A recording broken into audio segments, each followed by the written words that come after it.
अस्सलाम वालेकुम दोस्तों आज बात करनी है ट्रैवल हिस्ट्री के ऊपर। ट्रैवल हिस्ट्री किन कंट्रीज़ की बनानी चाहिए और क्यों ट्रैवल हिस्ट्री बनानी चाहिए। क्या बग़ैर ट्रैवल हिस्ट्री के हमें किसी अच्छी कंट्री का वीज़ा नहीं मिलता? क्या अगर मिल सकता है तो फिर हम ट्रैवल हिस्ट्री क्यों बनाते हैं और जेन्युइन ट्रैवलर कौन होते हैं।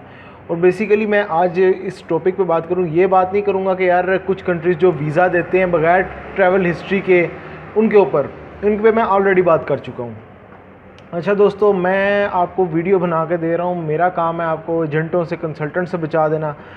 जो मैं बात कर रहा हूँ अगर आप खुद करोगे तो आप खुद वीज़ा ले लोगे, बजाय इसके आप हज़ारों लाखों रुपया एजेंटों को दें, कंसल्टेंट्स को दें, जिसका कोई बेनिफिट नहीं हो। सिवाय वो क्या करते हैं डॉक्यूमेंटेशन के। डॉक्यूमेंटेशन में भी क्या, सिर्फ आपकी फ़ाइल रेडी करनी, फ़ाइल रेडी करने में आपका फॉर्म फिल करना, ट्रैवल प्लान बनाना और वीज़ा रिक्वेस्ट लेटर लिखना, बस ये काम होता है जिसके वो पैसे चार्ज करते हैं आपसे। चलें बात करते हैं ट्रैवल हिस्ट्री की किन कंट्रीज़ की बनानी चाहिए। अच्छा दोस्तों, किसी अच्छी कंट्री के अंदर जाना हो तो आप सबसे पहले अपनी कुछ कंट्रीज़ ट्रैवल करते हो ताकि आप जेन्युइन ट्रैवलर शो हो जाओ, और उसके बाद आप किसी अच्छी कंट्री में मूव करने के लिए वीज़ा अप्लाई करो, आपका वीज़ा लग जाए। अगर अभी तक आपने किसी कंट्री में कोई ट्रैवल नहीं किया हुआ, अपने कंट्री में हो, तो नो इशू। आज से सोचो, आज से प्लानिंग करो साल की, 2 साल की, कि मैं 2 साल बाद इस कंट्री में ट्रैवल करना है, साल बाद इस कंट्री में ट्रैवल करना है, तो क्या रिक्वायरमेंट्स है और कैसे मैं उस कंट्री तक पहुंच सकता हूं।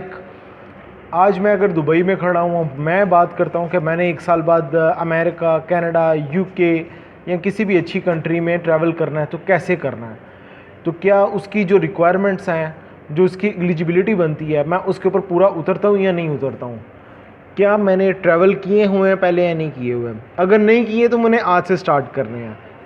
आज से स्टार्ट करने का मतलब अभी निकल पड़ूंगा, यानी कि आज से प्लानिंग करके तो मैं सबसे पहला टूर करूंगा उस कंट्री का जहां पे मैंने ट्रैवल हिस्ट्री के अंदर जिस कंट्री को काउंट करना है।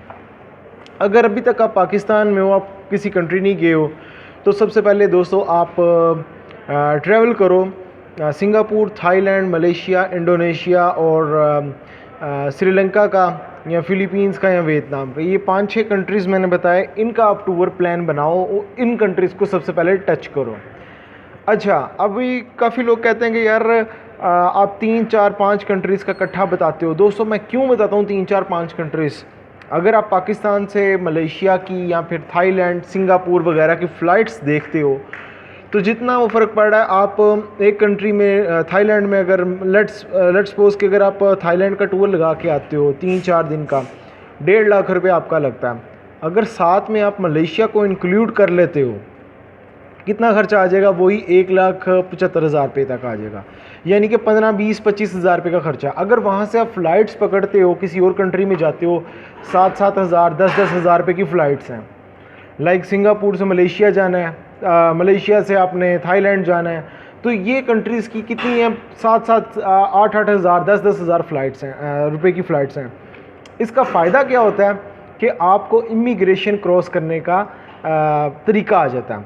लोग कहते हैं कि एक वक्त में 4-5 कंट्रीज़ से ट्रैवल करने से सिर्फ एक ट्रैवल हिस्ट्री काउंट होती है। मैं मानता हूँ इस चीज़ को, एक टूर काउंट होता है।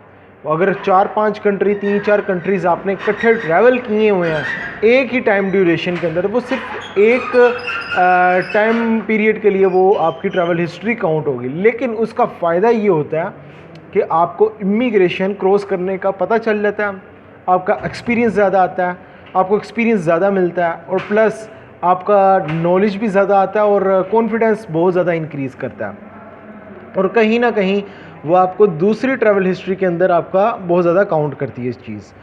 अच्छा, अभी सेकंड चीज़ ये कि कितने मुझे बहुत सारे लोग मेरे बहुत सारे फ्रेंड्स हैं, बहुत सारे लोग मैसेजेस करते हैं कि हमारा यार इतना ट्रैवल किया हुआ है, हमने इतना ट्रैवल करने के बावजूद रिफ्यूज़ल ले ली। दोस्तों, एक चीज़ मैं आपको बताऊं, जो जेन्युइन टूरिस्ट होता है ना, वो साल में 1 या 2 बार ट्रैवल करता है। अगर आप 2 से 3 बार ट्रैवल करोगे, 4 बार, 5 बार, हर दूसरे तीसरे महीने ट्रैवल कर रहे हो, आप जेन्युइन टूरिस्ट शो ही नहीं होगे। साफ पता चल रहा होगा कि आपने सिर्फ ब्लफ कर रहे हो। ट्रैवल हिस्ट्री बनाने के लिए आपने ये कंट्रीज़ का ट्रैवल किया ताकि आप किसी अच्छी कंट्री का वीज़ा लो, और फिर अच्छी कंट्री जो होती है वो 1 मिनट में आपका केस, जैसे केस आपका उनके सामने आता है, वो फ़ौरन जज कर लेते हैं और आपको रिफ्यूज़ल लगा के दे देते हैं। कैसे? जैसे एम्बेसीज देख रही होती हैं कि यार ये साल में बंदा कितना का ट्रैवल कर रहा है। अगर आप हर तीसरे चौथे महीने ट्रैवल कर रहे हो, एम्बेसी समझती है यार ये इतना वेला इंसान है कि बस मुंह उठाया और ट्रैवल पे ट्रैवल, ट्रैवल पे ट्रैवल। जब आपका ट्रैवल प्लान दे रहे होते हो उसके अंदर लिख रहे होते हैं कि मुझे अपनी कंपनी की तरफ से छुट्टी मिली हुई है, या फिर मैं अभी छुट्टियों पे हूँ, या मेरा बिज़नेस अभी मैं रिलैक्स करना चाह रहा हूँ, इस वजह से मैं आपकी कंट्री ट्रैवल करता हूँ। जो लोग ट्रैवलर हैं, जो ट्रैवल प्लान बनाते हैं, उनको पता है कि जब आप ये चीज़ लिख रहे होते हो उसके अंदर, तो एम्बेसीज आपका ट्रैवल हिस्ट्री को भी काउंट करती है, साल में इसने कितने टूर मारे। अब जो कंपनीज़ होती हैं वो छुट्टियां देती हैं अपने वर्कर्स को, साल में एक बार या 2 बार छुट्टियां मिलती हैं उनको, हॉलीडेज़ जो मिलती हैं। उसके बाद जो बिजनेसमैन है उसके पास भी इतना टाइम नहीं होता कि हर दूसरे तीसरे दिन या हर दूसरे तीसरे महीने उसके पास टाइम हो। वो साल में 1 बार या 2 बार ट्रैवल करता है। तो आप ट्रैवल प्लान में भी ये लिख के बताते हो उनको कि मुझे अभी छुट्टियां मिली हुई हैं, जैसे कि अभी कोई दुबई में हो तो वो लिखता है कि मुझे छुट्टियां तो मैंने जाना है, इस वजह से मुझे आप वीज़ा ग्रांट करके दें। एम्बेसीज जो हैं वो फिर देखते हैं कि अच्छा हर साल में इसने कितने ट्रैवल किए, 2 किए, 3 किए, वहाँ से आपको पता चल जाता है कि जेन्युइन टूरिस्ट है या नहीं है। नंबर 1 कि अपनी कंट्रीज़ एक के साथ अगर एक ट्रैवल कर रहे हो 2-3 कंट्रीज़ को साथ में अटैच कर लो। वो अटैच करने से ट्रैवल हिस्ट्री जो है ना वो आपकी स्ट्रॉन्ग हो जाएगी। प्लस वो ये मैंने आपको चीज़ बताई है कि आपकी इमिग्रेशन क्रॉस करने का फ़ायदा, और आप जितने कंट्रीज़ ज़्यादा आप घूमते हो उतना ज़्यादा एक्सपीरियंस होता है। नंबर 1 पे ये। नंबर 2 पे ये साल में सिर्फ 1 या 2 ट्रैवल करो, इससे ज़्यादा आपने ट्रैवल नहीं करने। आपको कंट्रीज़ घूमने फिरने का शौक है तो पहले ही ऐसा कर लो ना प्लान के एक छुट्टी में ही 3-4 मुल्क फिर लो, और साल में सिर्फ 1 बार या 2 बार जाओ, इससे ज़्यादा नहीं ट्रैवल करना अगर किसी अच्छी कंट्री का वीज़ा लेना है। नंबर 3 पे आपने करना है अब कौन सी कंट्री में ट्रैवल किया जाए। मैंने सबसे पहले बताया कि अगर कहीं का ट्रैवल नहीं है तो एशियन कंट्रीज़ को सबसे पहले पकड़ो, सिंगापुर, थाईलैंड वगैरह को। नंबर 2 पे आपने ट्रैवल करना है, ये एक टूर हो गया। नंबर 2 पे जो टूर है वो बनेगा आपका तुर्की का, अज़रबैजान का और रशियन स्टेट्स का। अगर रशियन स्टेट्स करनी है तो कर लो, नहीं तो नहीं, ये तुर्की, अज़रबैजान ये एक बनता है। रास्ते में दुबई जाते हुए कर लो, वाया एमिरेट्स एयरलाइन चले जाओ, या फिर कतर एयरवेज़ पकड़ लो, तो आप तुर्की भी घूम लोगे, कतर भी घूम लोगे, उसके बाद अज़रबैजान भी चले जाओगे। ये एक ट्रैवल हो गया।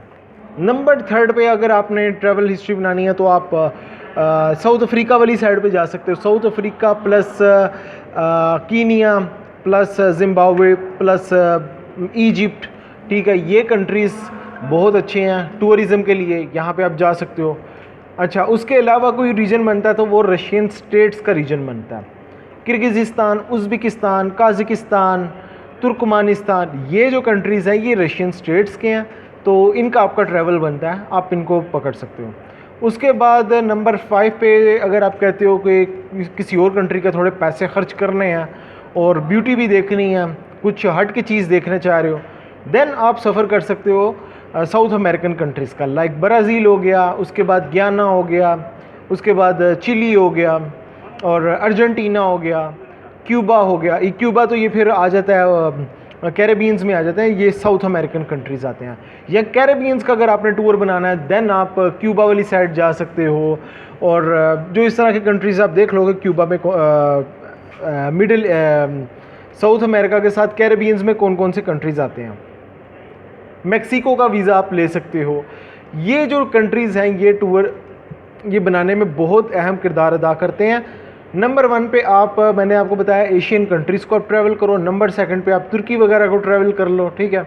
ये सिर्फ ट्रैवल हिस्ट्री के लिए बता सकता हूँ। अब ये जो रीजन्स मैंने बताए इनमें से कोई आप डेस्टिनेशन उठाओ, उसको ट्रैवल करो। आसान वीज़ास कौन से हैं? Asian country like Singapore, Thailand, Malaysia वगैरह। सिंगापुर थोड़ा सब करता है, वो रिफ्यूज़ल लगाता है। उसके बाद नंबर 2 पे आप तुर्की वाली साइड पे जा सकते हो। देन आप शेंजन वीज़ा डायरेक्ट भी अप्लाई कर सकते हो। मेरा आज मकसद ये बताना नहीं था कि शेंजन वीज़ा कैसे लिया जाता है या फिर अच्छे कंट्री में मूव किया जाता है। मेरा मकसद ये था कि ट्रैवल हिस्ट्री कैसे बनाई जाती है और किन कंट्रीज़ की बनाई जाती है। विदाउट ट्रैवल हिस्ट्री भी आप अप्लाई कर सकते हो। Japan visa without travel history count करता है। अगर आपने फ्रेश पासपोर्ट है विदाउट ट्रैवल हिस्ट्री, आप जापान का वीज़ा अप्लाई करो, अगर देना है तो वो मिल जाएगा।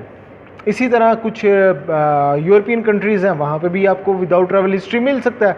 लेकिन अगर आपकी ट्रैवल हिस्ट्री थोड़ी सी बनी हुई है देन आप शेंजन की तरफ मूव करते हो तो आपको वीज़ा मिलने के बहुत ज़्यादा चांस हैं। ये मेरी आज वीडियो थी। अगर किसी बंदे को कोई क्वेश्चन होगा मुझसे पूछ सकता है। किसी नेक्स्ट वीडियो में मिलेंगे। अपना ख्याल रखेंगे। अल्लाह हाफ़िज़।